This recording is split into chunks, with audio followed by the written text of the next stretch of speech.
So we'll sing a song which summarizes the glories of Sri Guru. And that song we sing in the morning during the Guru Puja. So that song is written by Srila Narottam Das Thakur. It is called Sri Guru Charana Padma. Those of you, if anyone has songbooks, for those who don't know this song, it will be good to use songbook.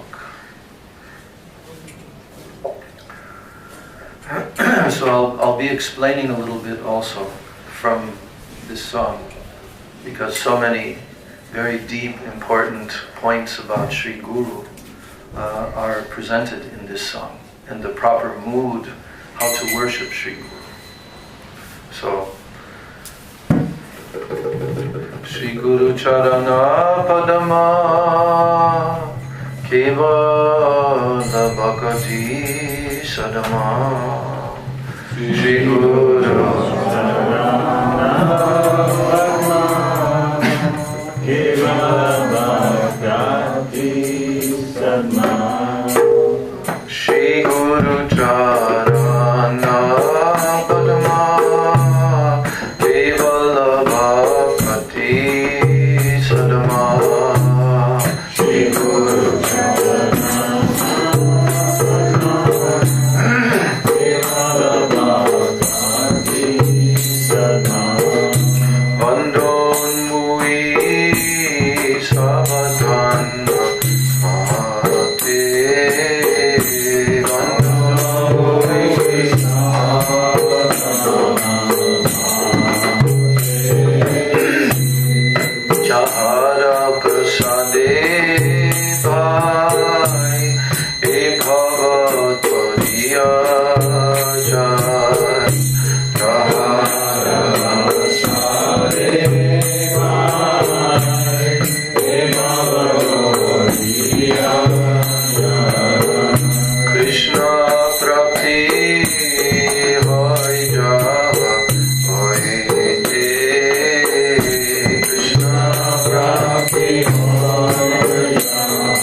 Jumbe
Nityananda Jaya Shri Krishna Chaitanya Prabhu Nityananda Shri Krishna Chaitanya Prabhu Nityananda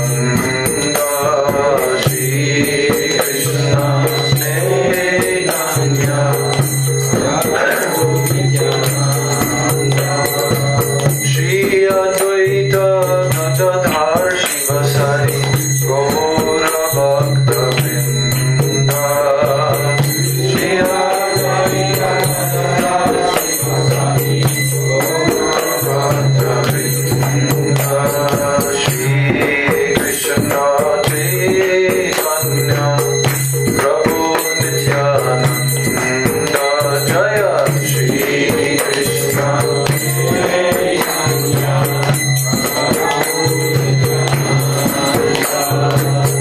Shri Advaita Gadadhar Shivasari Gaura Bhakta Vrinda Shri Advaita Gadadhar Shivasari Gaura Bhakta Vrinda Hare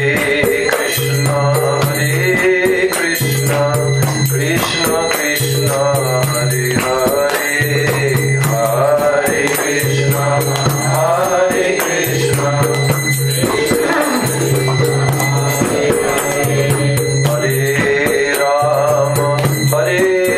Rama Rama Rama Hare Hare Hare Rama Rama Rama Hare Hare Hare Krishna Krishna Krishna Hare Hare Hare Krishna Krishna Hare Rama Rama Rama Hare Hare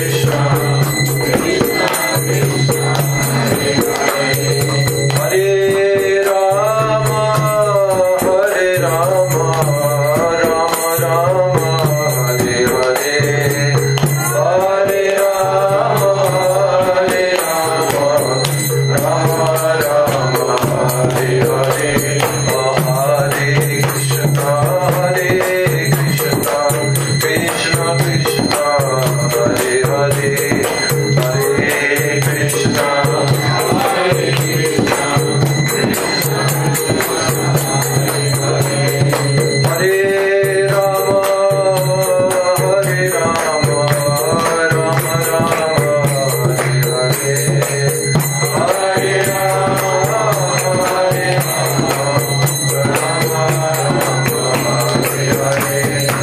Hare Krishna Krishna Krishna Hare Hare Hare Krishna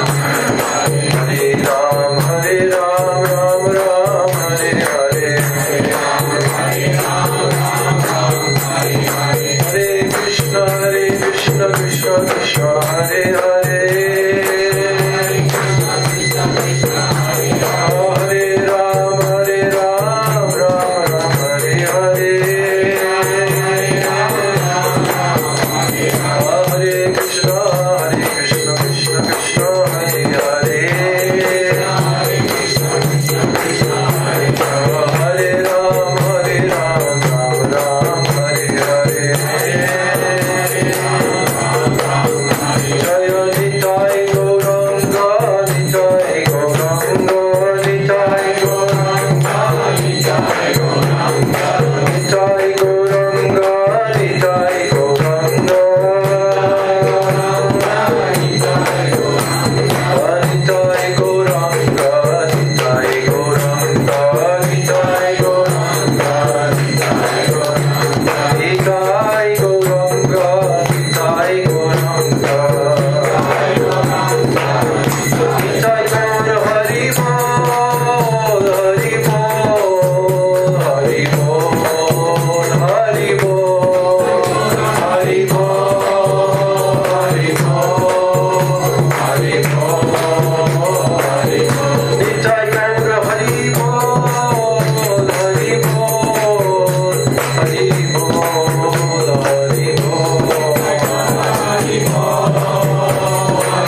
Shri Nityananda Prabhu ki jai, Shri Panchatattva ki jai, Shri Rupanuga Guru Varga ki jai, Srila Gurudeva ki jai, Srila Prabhupada ki jai, Ananta Koti Vaishnava Vrinda ki jai, Samagata Gaura Bhakta Vrinda ki jai, Nitai Gaura Premanande, Hari Hari Bo.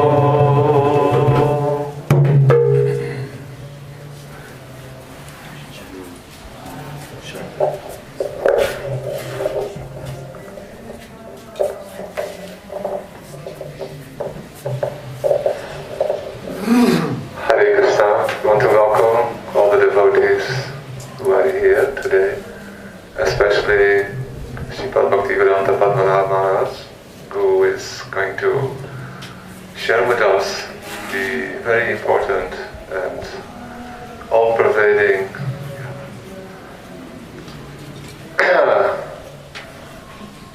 understanding of Sri Guru. This is Krishna consciousness is only about this. Really, if we have this understanding correct, then everything will develop very, very nicely. Every devotee needs to go deep in this, not deep, completely, totally dive into this. Yasya deva parabhakti yata deva tata gaurau. Guru is not different from Sri Krishna. He is most dear to Sri Krishna. So this year we were inviting Sudevi Didi and Kishori Mahan Prabhu to present Sri Guru Tattva. They are staunch supporters of these conceptions, but unfortunately, whatever was arranged by Gurudev and Mahaprabhu, they had other responsibilities, preaching, traveling in other parts of the world, and by Gurudev's arrangement, we were thinking, okay, that this year maybe we should not discuss Guru Tattva because all the other teachers already had their subject matter. But out of nowhere, totally unexpected, who appeared?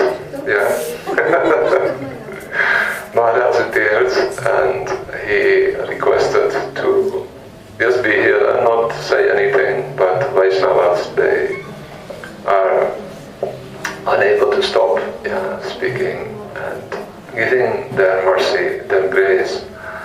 So we all felt this is natural quality. Vaishnavas never ask for anything, but those who are eager to develop in Krishna consciousness or in Bhakti, they want to always be near Vaishnavas, and automatically they will start speaking.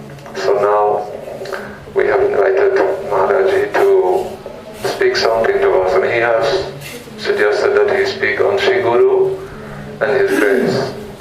Maharaji has had the great fortune to be serving physically great Mahabhagavad Vaishnavas. The first one, Srila Bhakti Swami Maharaj, is initiating Guru.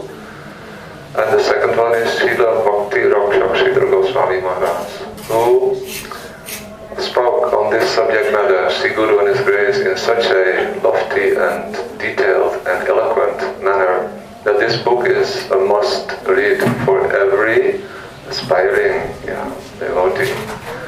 So Maharaj is deeply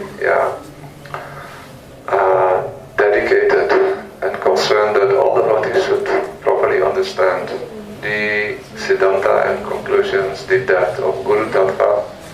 And after Srila Bhakti Rakshak Sridhar Goswami Maharaj's association, Maharaji was brought by destiny, by Krishna, into the association of our beloved Gurudev, Srila Bhaktivedanta Narayan Goswami Maharaj, who always respected Maharaj as one of the most senior devotees, and he has also, on more than one occasions, invited Maharaj again and again to take responsibility for preaching and for setting ideal example.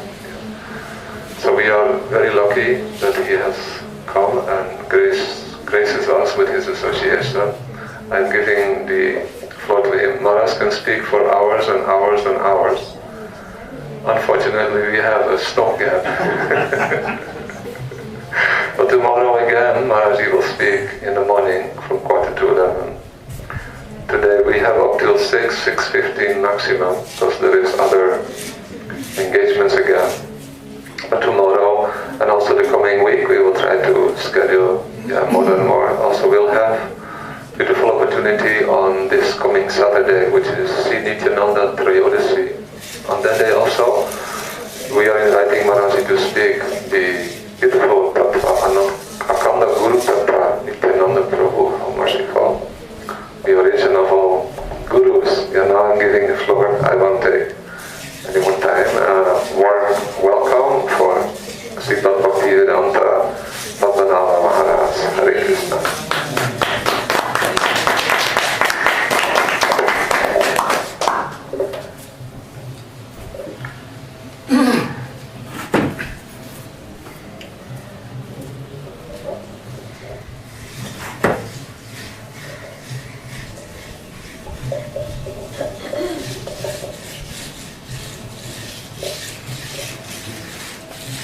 So, I first of all want to thank Brajanath Prabhu for squeezing me in, because, as he said,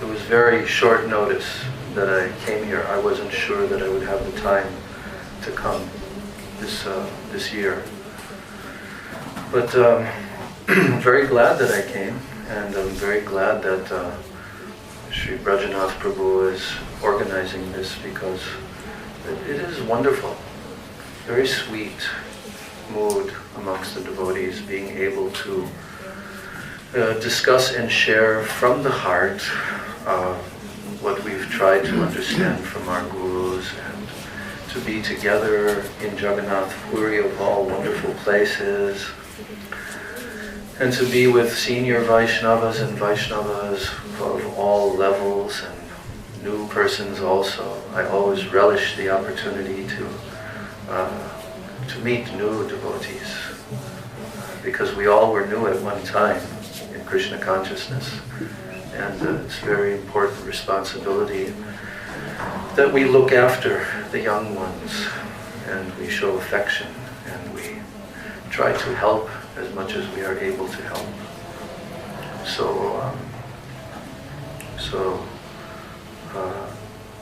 I feel unqualified, actually, to discuss this topic of Guru Tattva, because, first of all, one has to be a real disciple to understand Guru.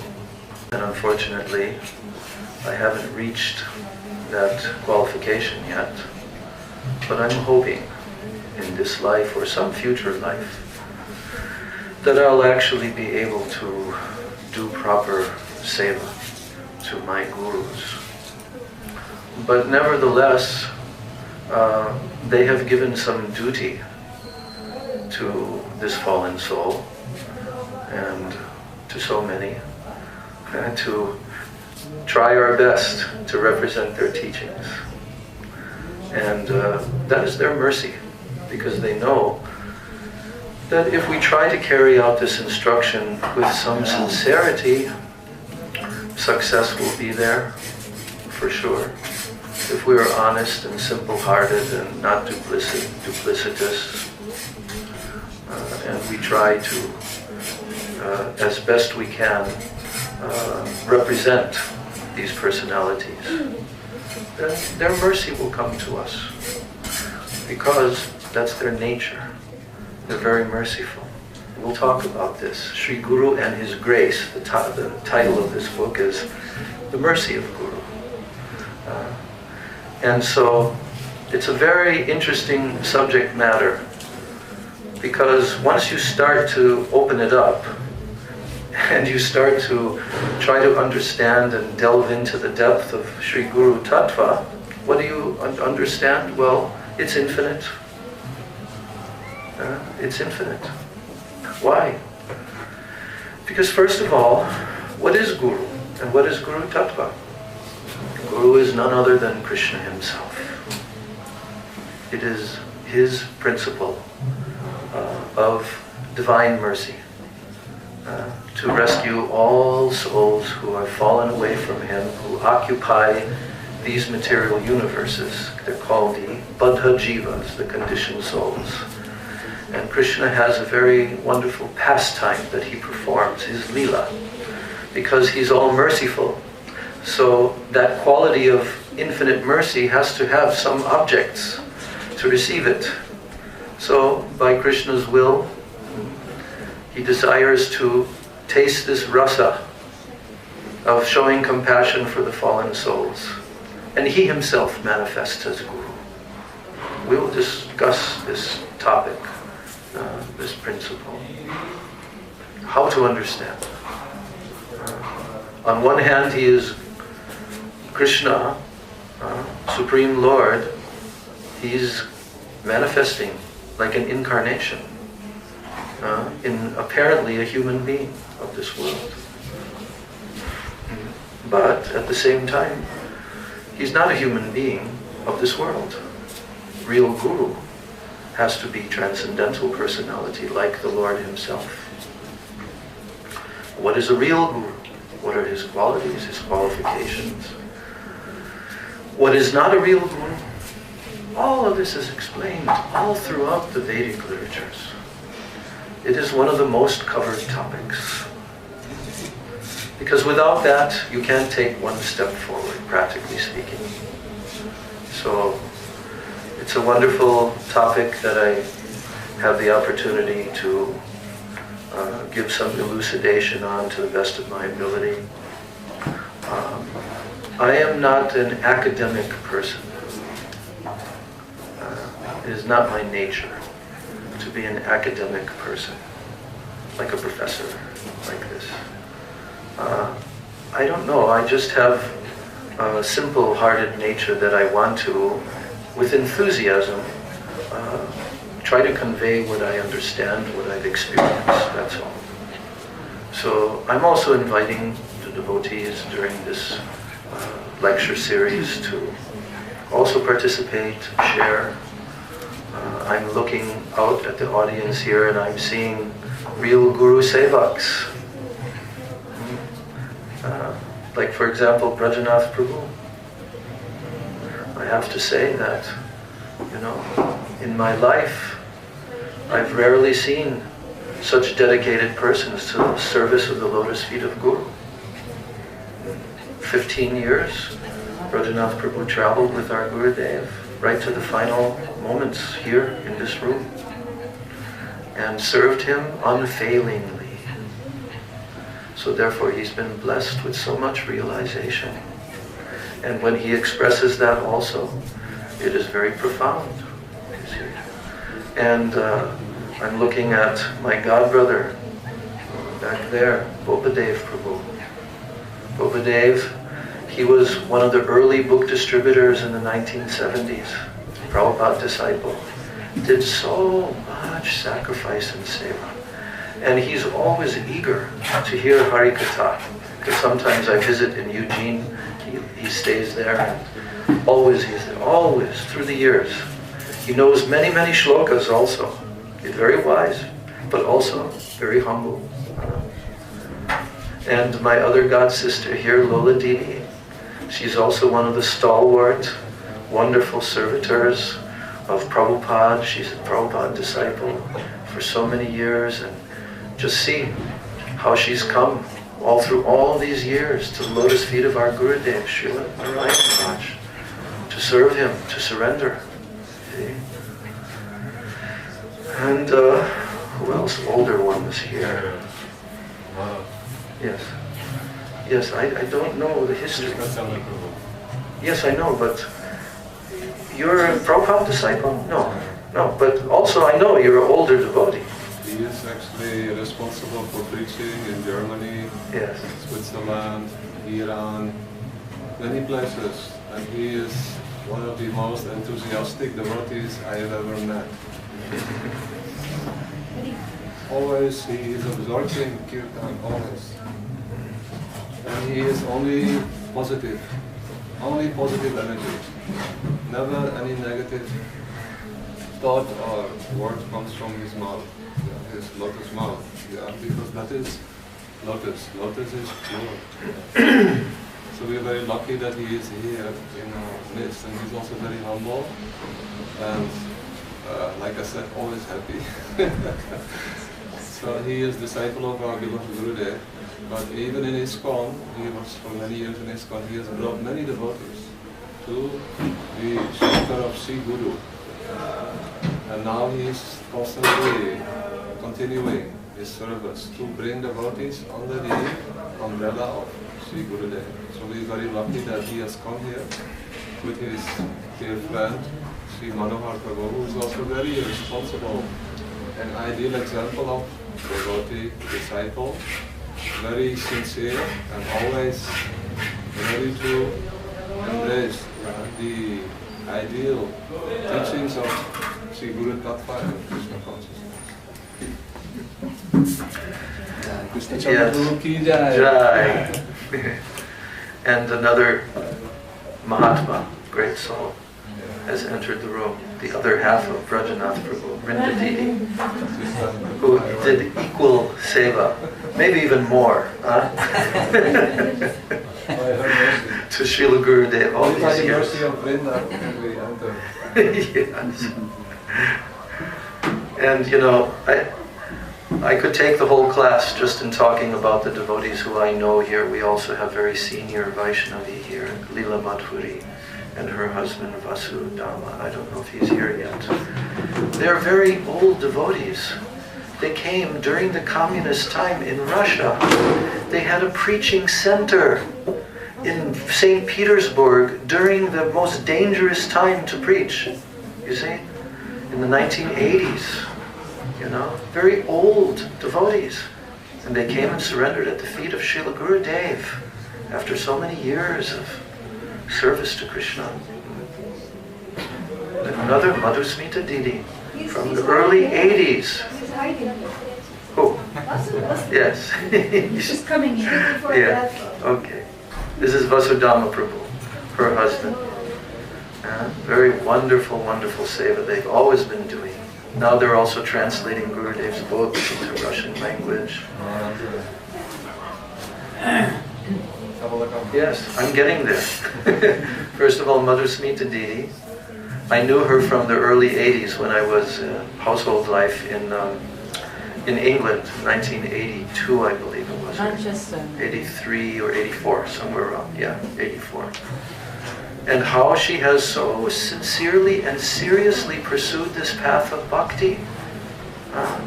If you examine her life, you'll see that the constant, sincere desire to know what is the pathway, what is the truth, where should I live? She lives in Vrindavan Dham last 15 years, always trying to get very high sadhu sangha.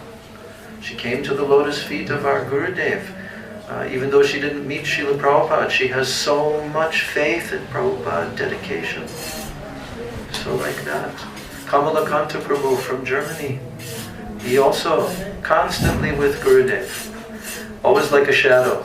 Wherever Gurudev would go, he would try to be there. And chanting so sincerely, he does so good sadhana all the time. He's also a teacher, he can speak also. Yeah, also very good speaker, professional teacher before, now retired. And now he starts the real teaching, and Maharaja, Ragaleka. Oh yes, Ragaleka. You can tell. We need a second mic. Also in Maranese is Srimati Ragaleka Devi Dasi. Those of you who don't know her, she's sitting there in white, Indian dress, Indian body, but really how sincere and dedicated she is to be here also with her husband. Last year she was one of our teachers. Very nice presentation she did on Chaitanya Charitamrita. And she's been with Srila Gurudev for many, many years, before many of us came. Gurudev would stay in their house. And in this way, his influence, Gurudev never wanted to leave Vrindavan, but somehow or other he became entangled for our benefit in places outside Vrindavan, and one of them is Hastinapur or Delhi. Yeah. Especially in Delhi, he used to stay in our house. And she and her husband served all the Vaishnavas with full dedication. And she is very eager to enter into real bhakti, pure bhakti. And she has also taste to go deep into bhakti. She also preaches very nicely in Hindi and English. Sorry? She's also teaching in Valira Bhakti. Valira Bhakti. Now she lives mostly in Vrindavan, always doing bhajan. Very high-class Vaishnavi. We are very lucky that she is in our midst. And if you want to know anything about Guru Tattva, the ladies, they can easily approach her. She is always ready to help others. Yeah. Hare Krishna. And then Tara Lakshi, she's also so surrendered to Srila Gurudev, living here now in Jagannath Puri, just fully giving up everything, leaving everything behind, family, this, that, and living here on the shore of the ocean at Chakratirtha, always trying to taste the nectar, always very humble, very pure, very sincere. There's so many wonderful Vaishnavas here. And of course, not in this room right now, but Srimati Shamarani Didi. She was one of my first Siksha gurus. Like 1971, 1 year after I became a devotee. I came to visit the New York temple. And there she was, sitting there. Looked a lot younger then than now. But there she was, sitting there in front of all the 150 devotees in the temple at that time, every morning practically giving Srimad Bhagavatam class. And she was the senior most to all of us because she came in 1966. So she had had so much personal association with Srila Prabhupada. Now she's writing her memoirs. That will be a great treasure for us to read, her memories of Prabhupada and her life with Gurudev and everything. And her paintings. In every room, Yeah. almost in this world, of the devotees, they have the pictures. Yeah. By the will of Gurudev, she started painting this first picture here, Seva Kunj picture.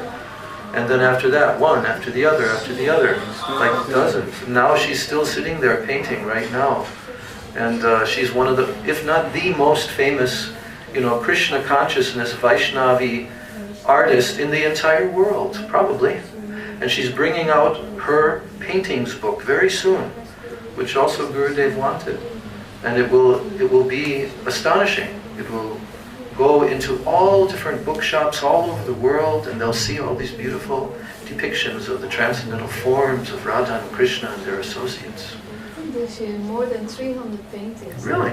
Wow. Yeah, from her beginnings. And if you look, she does a whole presentation on her art herself with slideshow and everything. But if you just look at the difference between when she first came, and I was actually reading her notes about how she first started painting, how Prabhupada first engaged her, and it was just on the floor, a canvas, right next to Prabhupada's room, and he would come in and out and look at it, and right from the crude beginnings, very simple, and now, spectacular, beautiful manifestations of the spiritual world. Prabhupada used to call them, these are windows into the spiritual world. So, in this Sangha, well, Snigdha, she's not an old devotee, but she's my translator when I travel in Russia. And she's also very dedicated from the time that she came. I have so many good things to say about her. Look at how she always perseveres with unlimited amounts of translations all day long, even though it goes beyond her energy level, but still she's doing. And Labangalata, you see, so sincere, one of our, from mainland China, Guangzhou or which place? Guangzhou, yes. And from the beginning, when our preaching began there, she came. And there's so many incredibly wonderful, dedicated devotees who have taken birth there, just so that they can spread this Krishna consciousness movement. Our Gurudev actually physically went there one time, the only Mahabhagava to enter into mainland China, and hundreds of devotees came. It was very astonishing, you know, Gurudev's preaching mission there. So, and there are so many others like her. Chinese devotees are very special, very special. They're very determined and very dedicated in Krishna consciousness. And from all countries around the world, Srila Gurudev traveled the length and breadth of the whole world, and by the desire of Srila Prabhupada, you know, so what was it, 20 years after Srila Prabhupada requested him in 1977, so then in 1990, was it 20 or 30 years? 96. Huh? In 96? Yeah, 96. So like Gurudev used to say, Swamiji, or he used to call our Prabhupada Swamiji, very affectionately. When his Guru Maharaj told him that he should preach this Krishna consciousness movement throughout the whole world, it took him about 30 years, but for me it only took 20. He would say like that. Huh? 1922 till 1960. Yeah, but I'm from like 1936, like the final instruction, final letter. And Gurudev was calculating from that. You know. So, Gurudev has created a wonderful, just indescribably amazing society of devotees all over the world. And of course, he never claimed any credit for doing that because he did not consider that he was doing it. He considered that he was only carrying out the instructions of Srila Prabhupada, who requested him to help his devotees, and serving the lotus feet of his Guru Maharaj, Srila Bhakti Pragyan Keshav Goswami Maharaj. But because he was of that highest caliber, therefore Krishna worked everything through him, and he has accomplished what no one has accomplished in terms of giving the final installments that are required for all future generations of Vaishnavas, how they can follow this ultimate pathway to reach the final goal of attaining Braj Prem and very specific types of Braj Prem. He is the Acharya of that. He is like the Rasa Tattva Acharya of the modern day, you see. So this room is a very powerful spiritual room because this is where he entered into Nitya Lila, in this place. So a very appropriate place. Huh? Right here on this Yes, bed. right here, on this bed here. So this is a highly worshipable place. And Guru Tattva is permeating this room and this whole building. So very wonderful chance to speak about this topic in this location, in this place. So, before I begin, I want to offer my unlimited Dandavat pranams and my Shraddha Pushpanjali at the lotus feet of my beloved Gurudev, Nitya Lila Pravishta, Om Vishnupad Astatarasata, Sri Srila A.C. Bhakti Vedanta, Swami Maharaj, Srila Prabhupada. And I want to thank him for coming all by himself across the ocean, undergoing great difficulty, even having 2 heart attacks on the ship. Coming with nothing, no money, just a couple of cases of books on the ship. He had 1 contact in America, and best in some smaller town, some distance from New York City. But his mission was very urgent, very urgent. And it was the first time that Vaishnavas, a pure Vaishnava, in this line of Lord Chaitanya, had come to give these teachings to the Western world on the other side of the planet. There was an attempt in 1934-35 to send devotees to Bhaktisiddhanta Saraswati Thakur sent to England and to Germany also. So they made some attempt at this. It's not loud enough.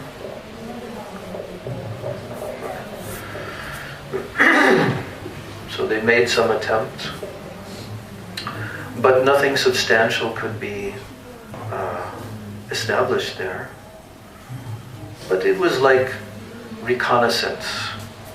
In military, sometimes they send a soldier to, in a secret way, bring some information about behind the enemy lines, called reconnaissance, and they come back and they give this information.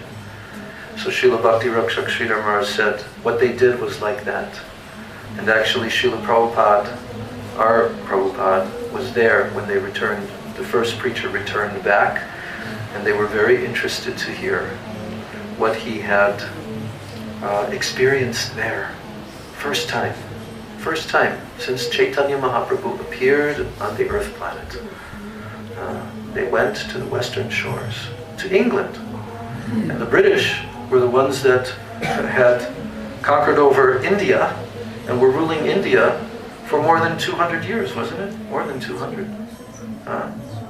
But yet he went there. He sent his disciples there, Srila Prabhupada, Bhaktisiddhanta Saraswati Thakur. And they made a little bit of inroads.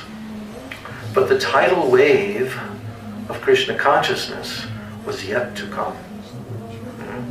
And that is why Srila Prabhupada Bhaktisiddhanta Saraswati one day was looking in his assembly of his disciples, and our A.C. Bhaktivedanta Swami Prabhupada, when he was a householder at that time, Abhay Charanaravinda Prabhu was sitting there, and there was some discussion about how this will go everywhere.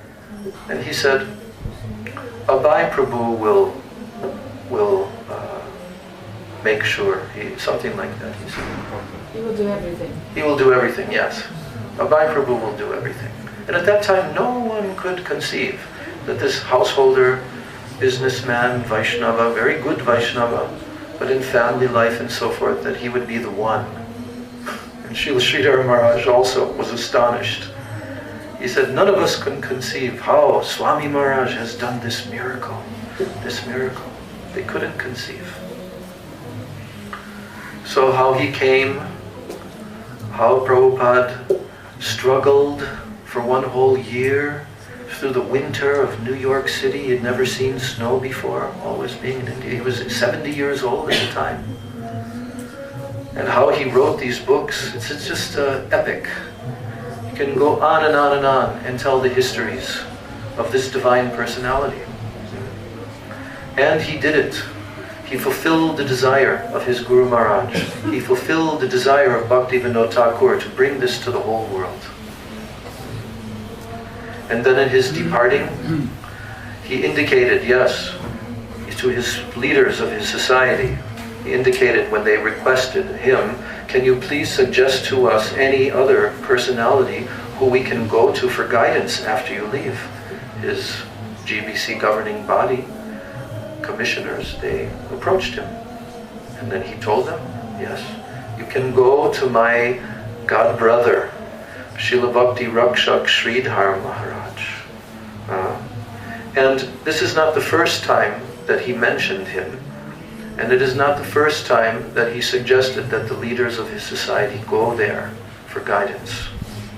So actually, at that time, they understood, yes, this is directly Prabhupada's instruction, and they followed it.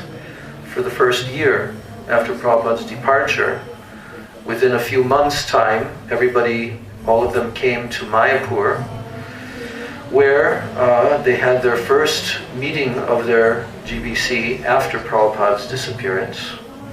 And then they formed a committee to follow Prabhupada's instruction. And they went across the Ganges River, and they visited Srila Bhakti Rakshak Sridhar Maharaj at his temple there. And they inquired from him many, many questions. That was recorded. It was transcribed, his Harikatha, how he answered their questions. And at the time, I was in Mombasa, Kenya, in Africa. And this was sent to our little temple there in 1978. And it was also sent to every single temple around the world.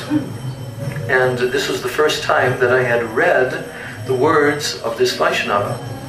I was also present in Prabhupada's room in Vrindavan in 1977 on the evening that he departed from this world. And I was there for more than 1 month before he left this world. I was going into his room every day, so I was also very aware that Prabhupada had given this instruction. You should go to my godbrother, Bhakti Rakshak Sridhar Maharaj. But even prior to that, in 1975, 2 years before that, I was in Los Angeles, and there was a marathon that we did for 2 months to produce Prabhupada's books named the Chaitanya Charitamrita. And we somehow or other were managed to do that by Prabhupada's instruction, by forming 24-hour shift of editors and proofreaders and layout artists and all of this. Shamrani knows, she was there in that marathon. And then after this was completed, Prabhupada was very pleased by this. And then he was asked by one of his GBC members, which book will you translate after this? Because now you're going so quickly, maybe you'll complete the Srimad Bhagavatam in your lifespan. So if you do that, will you translate Mahabharata or Vedanta Sutra or some other, important Vedic literature? And then his response to that, Srila Prabhupada's response was that, no, those books are not as important to us in terms of bhakti as the books of our Goswamis and the books of our acharyas in this line, like Bhakti Vinod Thakur and so forth. He said all those books should be translated. Then he asked him the question to Prabhupada, is there any other person, suppose that you're not able to complete the Srimad Bhagavatam and you depart from this world before that, is there any other person who can complete this work? And I remember reading this. I've told this story many, many times because it's the basis of my going to see Srila Sridhar Maharaj in the beginning. But at that time I'm standing there. It was a bulletin board outside of the ISKCON Los Angeles temple, and it had this newsletter right there, and Prabhupada's answer to this question was, there are only 2 persons living on the planet today who can write purports to the Srimad Bhagavatam in English language. That is myself and my godbrother, Bhakti Rakshak Sridhar Maharaj. So when I read that, I said, oh, okay. And a few years before that, in 1972, I was able to hear some recording of Srila Prabhupada and Srila Sridhar Maharaj speaking together. And then I became aware that Prabhupada has this particular godbrother, Bhakti Rakshak Sridhar Maharaj. So there's a long history of Prabhupada's relationship with Bhakti Rakshak Sridhar Maharaj, who became my second instructing spiritual master, Siksha Guru, after Prabhupada departed from this world. So I'm offering my unlimited Dandavat Pranams at his divine lotus feet. He is the one who has spoken the topics that we are going to discuss from this book, Sri Guru and His Grace. And some of those dialogues were actually spoken to some of the ISKCON leaders, where they asked him various questions. And when Srila Sridhar Maharaj was about to depart from this world in 1988, then I had the opportunity in the early part of 1988 to come to India. And I had the opportunity to visit with one personality who I had seen at the time when my Prabhupada was departing from this world, because he was there on that evening. And from that time till 11 years later, I was always attracted to him, thinking that, oh, he is such a wonderful Vaishnava, I should meet him. I hope that I can meet him one day. And that is our Srila Bhaktivedanta Narayan Maharaj. So in 1988, by the mercy of one of my godbrothers, Pran Kishore Prabhu, and his friend at that time, Uddhava Prabhu. They were collecting money to build Gurudev's temple in Rup Sanatan temple in Vrindavan. I had helped them to some extent. And then he called me up and said, how would you like a free ticket to India? And I said, yes, but what's the catch? He said, no, just we need someone to bring money physically across to India. Because in those days you couldn't send the money through banks and stuff. And it has to be changed on the black market also, which is quite dangerous when you're carrying huge amounts of money. But they said, we need someone we can fully trust, so, and you've always wanted to meet Srila Narayan Maharaj, because Pran Kishore had already known him for something like 7 years before that. So I was very happy, and I came here to India in 1988, and I came directly after changing the money in the black market in Delhi. Then I came directly to the Sri Keshavji Gaudiya Math in Mathura, where Srila Narayan Maharaj always stayed. And I was very fortunate to meet him at that time, and it was very wonderful. I spent 3 days with him before I proceeded to Navadvip Dham to see my Siksha Guru Srila Bhakti Rakshak Sridhar Maharaj. So in that first meeting in 1988, was my real opportunity to personally associate with Srila Narayan Maharaj. And I had such a wonderful experience, and I was also able to go on parikrama with him to Radhakund and Govardhan by the merciful arrangement of the Lord. We were going the very next day with some Mathura Vasis. Maybe even Ragaleka was there, I don't know. 1988? Not yet, okay. So then I asked him some questions one day, on my final day with him. And I even recorded it, but that recording was lost many years ago. But it was recorded in my heart, how he was so concerned and, so on a very personal level. He showed me, he expressed to me how he wanted to help me. And so that solidified my relationship with him. And from that point, I now began meditating upon him as another personality who would be my Siksha Guru, who I could go to for guidance like this. And then later that same year, Srila Sridhar Maharaj departed from this world and went into Nitya Lila. So from that point, I had this association with Srila Bhaktivedanta Narayan Maharaj. I came in 1991 and briefly met him, but finally in 1994, along with Pran Kishore and others, and actually that was the first time that I met Brajanath Prabhu and Vrinda Didi, because I think it was your first parikrama also that year, 94? 93. 93. 92, Braj Mandala parikrama. You went on whole parikrama? 93 was your first complete parikrama, okay. So, and it was the beginning of something that none of us could really conceive of at that time, what would take place, but I have a whole story that I tell also of how I realized, it was gradually coming to me, but how I realized how exalted personality Srila Bhaktivedanta Narayan Maharaj is. And at that point, there was no other alternative except to try before it's too late. Now this is the third Mahabhagavad, so before it's too late, I have to try my best to always be with this Vaishnava. And at that time, none of us could conceive that Srila Gurudev would actually go to the West, but Brajanath Prabhu and Gopinath Prabhu, they were making some kind of plans in the background.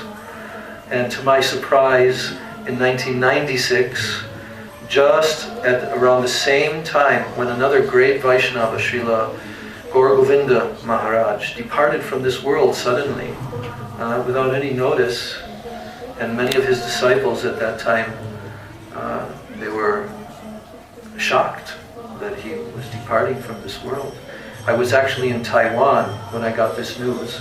Pran Kishore called me up and told me, he said, I have some news to give you. He said, a great Vaishnava has departed from this world. And I said, who is that? He says, Srila Gaur Govinda Maharaj. And we had been associating in Malaysia with his disciples for almost a year. And we were hearing so much about his glories from them. So then after that he said, but I have some other news also. I said, well, what's that? He says, are you sitting down? I said, yes. He said, Gurudev is coming to the West. I said, you're kidding? He's coming to the West? Where? When? He said he's coming, what, in April or May? First to Holland, then to England, and then he's coming to America. I said, oh, it's amazing. Then he said, are you going on the tour? I said, yes. So that began, that began the beginning of something that has never ended. Constantly touring around the world, trying to be under the guidance of a pure devotee of Krishna. And that episode, that history, it will be recounted by devotees. Many devotees still have to write their books and make their videos of their memories of Srila Gurudev and what they experienced in his presence all through all these years. So, that divine personality, Srila Gurudev, he saved my spiritual life. I told him that. When he gave me sannyas in 2002, I just said to him, I said, Gurudev, you've saved me. And he said, yes, I've saved you. So he pulled me out and he engaged me in doing some service. However inadequate I've always been, but he is so merciful. And devotees all over the world, they know this. Devotees all over the world have experienced this, and they're all doing their sadhan bhajan every day to the best of their ability, trying to be good disciples of Gurudev. Gurudev wanted this mission to continue. So, like this, we are nothing but the products of mercy. Sri Guru and his grace, you see. So if we want to please our Gurudev, which is the only means for a disciple to attain Krishna's mercy, then we will have to try to know his heart, isn't it? Gurudev, I was reading one post some devotee put up recently on Facebook, and it was a quote of Gurudev. Wish I would have it in front of me right now. But he said the only way, really, to please Guru is to worship his Ishtadev as he does. You see? That's what he wants. He has come to implant in your heart what is in his heart. You see?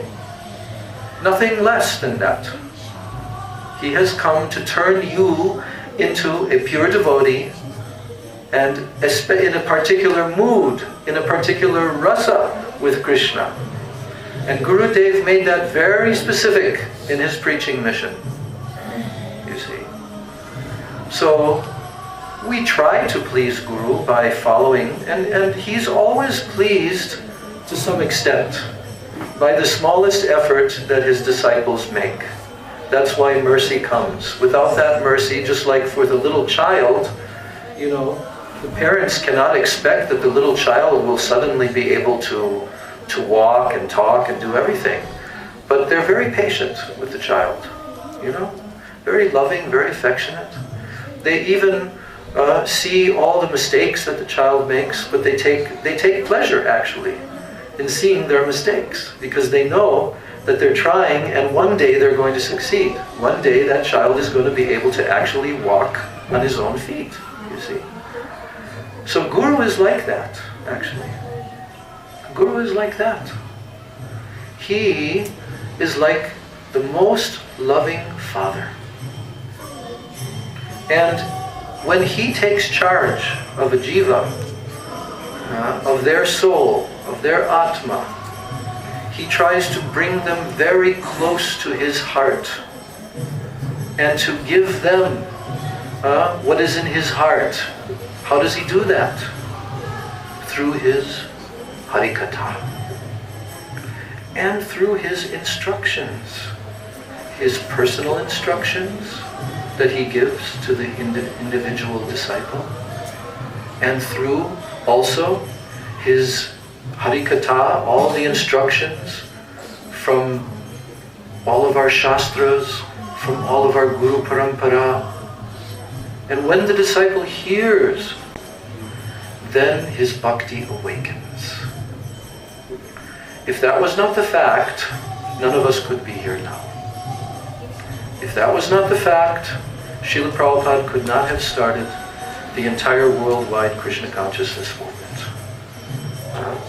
If the mercy of Guru did not flow through his words, through his harikatha, if that sound vibration was not 100% pure Shabda Brahma and full of all divine potency, there would be no way that the conditioned souls can take up the process of bhakti. So Sri Guru is indispensable necessity. Indispensable. No one can approach the absolute truth except through his agent. This is something that a lot of people don't understand in today's world and in every era. They overlook this. Some people think that, well, I can just practice yoga and meditation and realize the divine, the supreme, the all-one, the formless. They have so many nomenclatures. Or even, I can realize Krishna just by taking up the process and chanting Hare Krishna mantra and reading the shastras like this, and I can realize Krishna. But I don't need Guru. Why do I need Guru? Krishna is in my heart. Krishna is in my heart. Why do I need Guru? This is some unnecessary intermediary. I'll just go straight to the Lord, straight to God, straight to the Supreme. But in actuality, that's not possible. Why is it not possible? Because you're not qualified. You're not qualified to see Krishna. You're not qualified to directly meet Krishna. He's the eternal, absolute, supreme being who is the source of everything that exists. All infinite number of living beings are coming from him.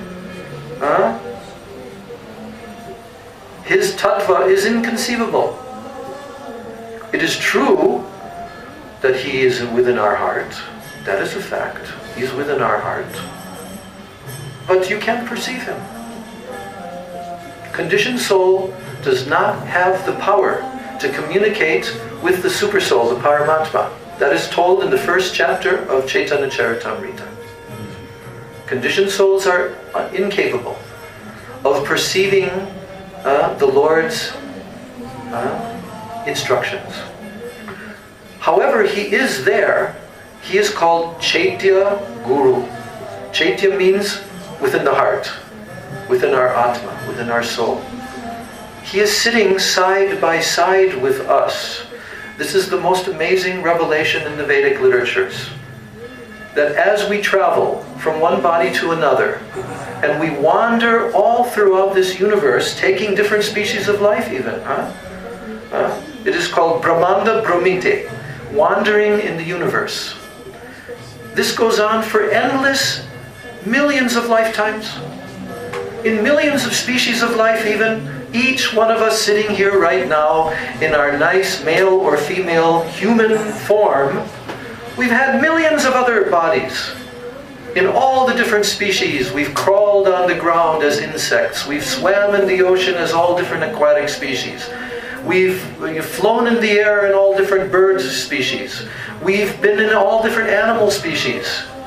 And probably we've taken many human births before as well.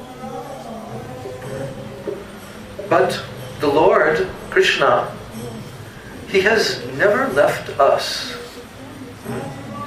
From our entrance within material existence, He has never left us. He is always with us side by side.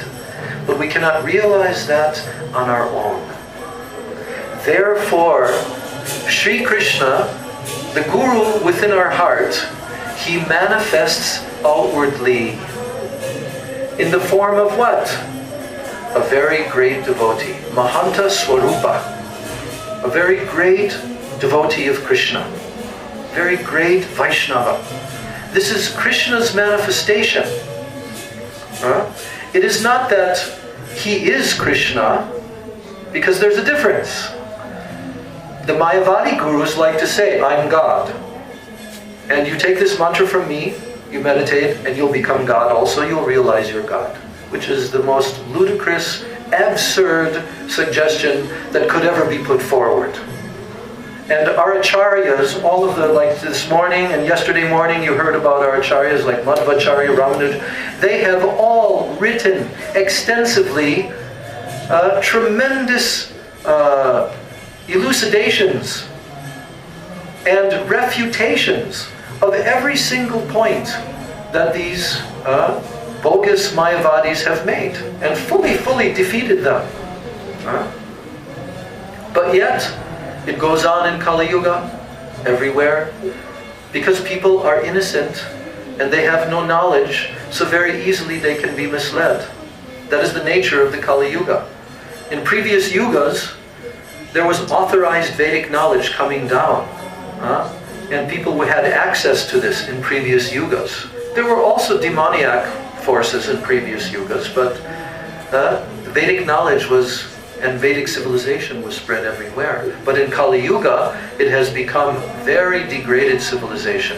Yavana, Mlecha, that means those who eat meat, those who are completely outside of the Vedic culture. The whole world is like that now. So the Kali Yuga is a very dangerous and difficult time. And that is why the Supreme Lord Krishna becomes the most merciful in the Kali Yuga, because if He did not, the jivas would not have any chance at all to attain their eternal relationship with the Absolute Lord. So, the Mahanta Swarup, the Guru manifesting outwardly, is the most merciful manifestation of Krishna. No other manifestation can compare to this mercy. It is described that when Krishna's mercy, ocean of mercy, becomes very condensed, very thick, then at that time He manifests as Sri Guru. And because Krishna knows everything, He's all-knowing, and He's everywhere, and He's within everyone's heart, and He knows how to bring the conditioned souls gradually to Him.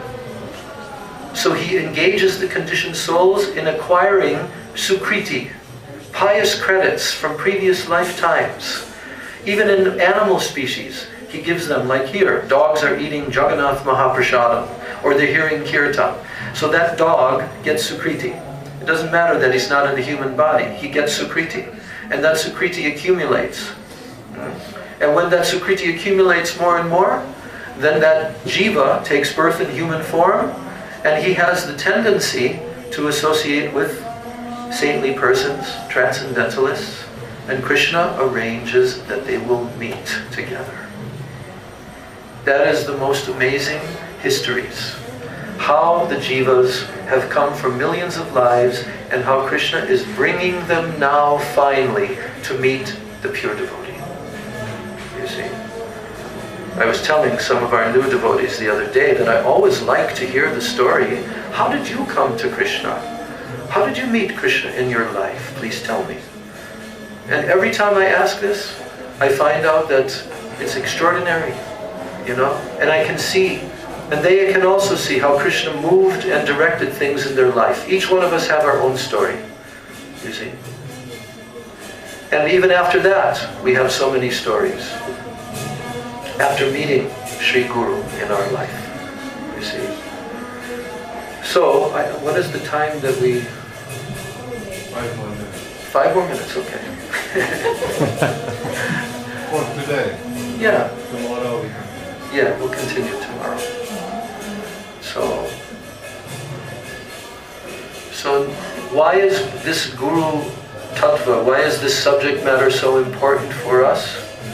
Because without developing our relationship with Guru, we can never develop our relationship with Krishna. It's not possible. It's just not possible to go to Krishna except through his agent. And he himself demonstrates this even when he incarnates in this world. When Krishna comes as an incarnation, he always demonstrates that he himself accepts a bona fide Guru, who's a very great Vaishnava and a very great devotee of himself. He teaches that by his own example, you see? And he himself propounds the Vedic knowledge all throughout the world. He also takes the position of Guru in many, many different incarnations and speaks the Vedic knowledge. And then he empowers, innumerable Vaishnavas on planets all throughout the universe. He empowers them to disseminate this knowledge. So in actuality, Krishna is the only Guru. This point is going to be explained more in our next class, because Krishna tells this fact to his most exalted devotee Uddhava in the 11th canto of Srimad Bhagavatam. And he says to Uddhava, "Oh Uddhava, you should know that in actuality, it is I who am the Acharya. Acharya mam vijaniyam. You should understand, I am the Acharya. Navamanyeta karhichit. And you should never disrespect that Acharya because he's non-different than myself. I have appeared as the Acharya." So what is this appearance? What is this appearance? It is called Guru Tattva, Sri Guru, the principle called Sri Guru. And that principle is Krishna himself. Because no one can deliver the conditioned souls except Krishna. No one can deliver them. So therefore, he is doing that work. But the method through which he does it is through the sadhus, through the shastras, and through Guru. These three: Guru, Sadhu, Shastra. The Vedic literatures, the saintly persons who are the living example of the Vedic literatures, and the Guru, who enlightens the conditioned soul and takes full responsibility for them to bring them to the spiritual world. You see. So this principle of Sri Guru is the most merciful manifestation. And Uddhava told that to Krishna. He told that at the end of Krishna's entire discourse, something like 24 chapters in the 11th canto. Krishna is speaking to Uddhava. Yeah? It's the longest discourse in the entire Srimad Bhagavatam. He's speaking to Uddhava. And at the end of that, Uddhava is just astonished. And he prays to Krishna, Naivo payantya pachitam kavayastavesha. He says, "Oh my Lord, the greatest poets, the greatest learned scholars and sages, even if they could have the lifetime of Lord Brahma, okay? That's trillions of years." The other day, Tridani Maharaj was telling us about the divisions of time in the universe. Lord Brahma lives for trillions of years. So Uddhava says to Krishna, "Oh my Lord, if even those poets and those scholars were able to have the lifetime of Brahma, they could never ever express fully their gratitude to you. Why? Because you appear in two forms to deliver the jivas from this material world. One as the Chaitya Guru within the heart, and the other as the great devotee, the pure Vaishnava, Sri Guru." So, there are so many wonderful shlokas. We have a whole shloka book with pages and pages and pages telling about Guru Tattva and all different aspects of Guru Tattva. And we have this book that I'm going to be reading from, Sri Guru and His Grace, in very incredible, penetrating ways. Srila Sridhar Maharaj clearly explains every single topic that is connected with Sri Guru, and that is very necessary because devotees were very confused also, especially after Prabhupada departed from this world, and he clarified everything. Chaitanya Charitamrita, first chapter, subject matter of Guru. The very first word in Chaitanya Charitamrita is what? Bande Gurun. Gurun means plural number, gurus. Because why? Because Guru is manifestation of Krishna. But first of all, we approach Guru, and then we try to worship Krishna. So much more to say. Now it has clicked 1 minute past the end time for today. So, is it okay if I ask for like one question or anything? Just 5 minutes? Or we should finish? You can ask the audience. Huh? You can ask the audience. Okay, so I'll just take briefly, if anybody has a question that they would like to ask, we will give a very succinct and short answer. But if you want to save that question, we'll also give a chance tomorrow. I would like to elaborate more and get from you and other devotees the necessity of accepting Guru. Because this is a big problem for everyone in this world. But if we can explain it and hear from each other what is our realization, it will be very, very, because it is really not complicated. But my journey is important. Because without accepting, if we don't accept, there is no progress on our part. We must fully 100% accept. Brajanath is making a very essential point, and I actually that's going to be one of the very central topics, because I'll read what Srila Sridhar Maharaj is telling about that, the acceptance of Guru, why to accept Guru, all the topics connected with that. And it is true that your spiritual life really begins when you accept Guru. Before that, you're executing sukritis. You can do, and you're getting credit for it. But actual acceptance by Krishna comes when his devotee accepts you. And that is the beginning of your real spiritual life. And it may take even more than one lifetime. But in every life, one has to accept Sri Guru, and one has to surrender.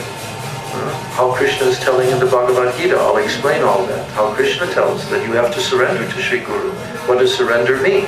That's a very big topic. What is surrender? Because there's many persons who outwardly accept Guru, or they get initiated by Guru, but then they don't follow. They don't surrender. So what is their actual relationship with that Guru? How deep is it? How real is it? All these factors are there. So, no question? I take yes? For the devotee without Guru physically, how can we serve Guru in the heart in the meantime? Yes. By following the instruction, by being in the association of the devotees. You are preparing. It's kind of like when you want to plant a seed. Before you can plant that seed, you have to till the soil. You see, you have to prepare. So everything is beneficial. I actually, when I became a devotee, my spiritual master Srila Prabhupada, he had left India like 1 week after, left America to go to India.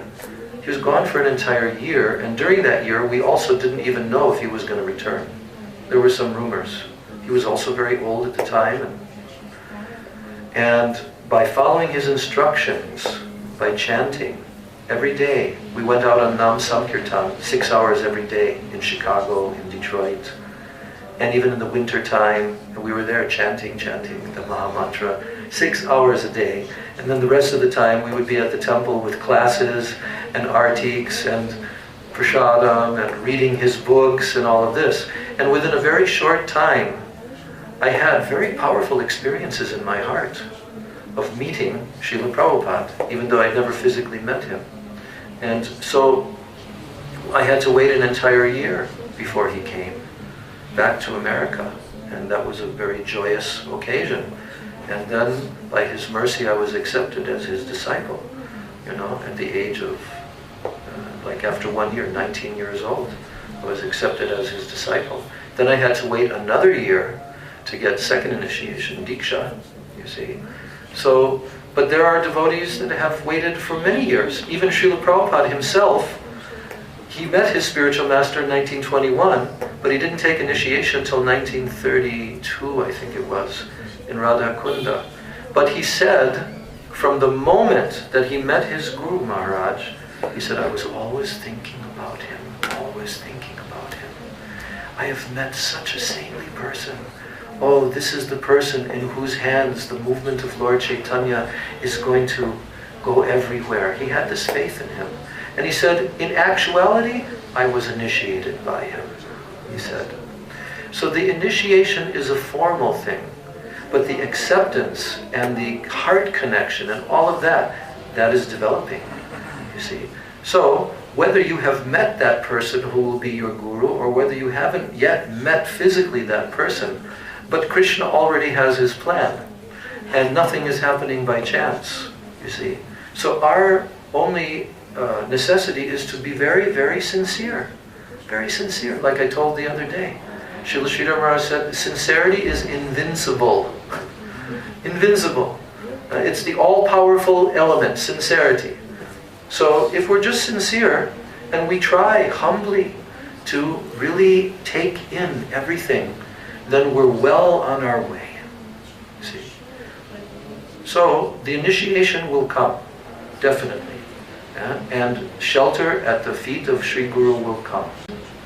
There are many stories that devotees can tell, especially the older devotees, about so many different levels of gurus, and some gurus were not very successful in their attempt to be guru and all of these things. But there are always qualified Vaishnavas in this world who Krishna arranges to help his conditioned souls. So Guru is waiting, and that will be apparent in your own heart when you're hearing from that Guru, that person. And one thing, I'll just end with this now.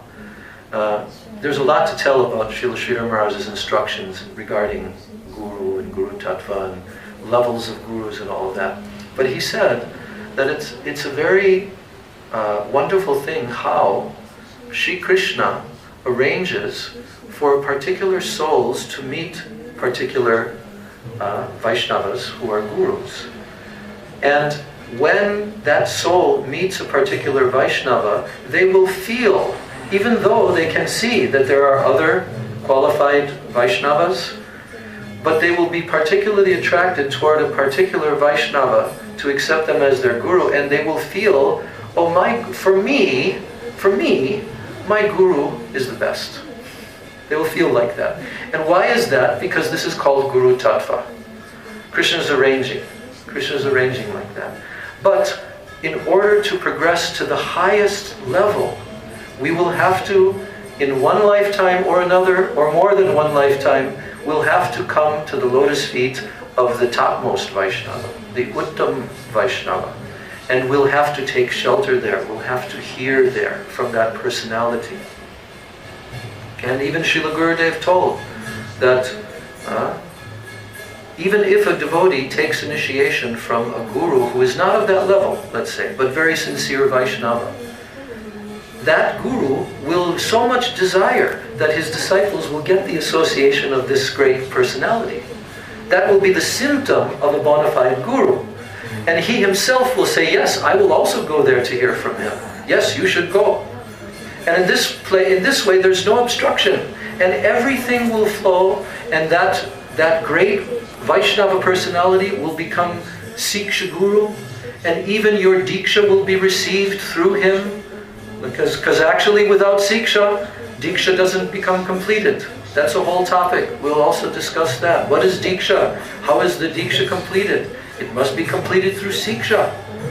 And it has to be of the highest level. So much to tell. Rajanath Prabhu is also very, very expert in this topic of talking about Guru Tattva, qualifications of Guru and all of this. So I'm ending here on this evening, bowing down at the lotus feet of my Gurus, all of my Rupanuga Guru Varga, praying at their lotus feet that they will shower their causeless mercy on all of us so that we can become real disciples and pure Vaishnavas in this life, and we can actually do service to their lotus feet. Gaur Premanande Vancha Kalpatarubhascha Kripa Sindhubheva Cha Patitanam Pavanebhyo Vaishnavebhyo Namo. Shri Guru Tattva ki, Srila Gurudeva ki, Srila Prabhupada ki, Shri Rupanuga Guru Varga ki, Samaveta Bhakta Vrinda ki, Nitai Gaur Premanande. Bhakti Padmanabha Maharaj ki. So we just end.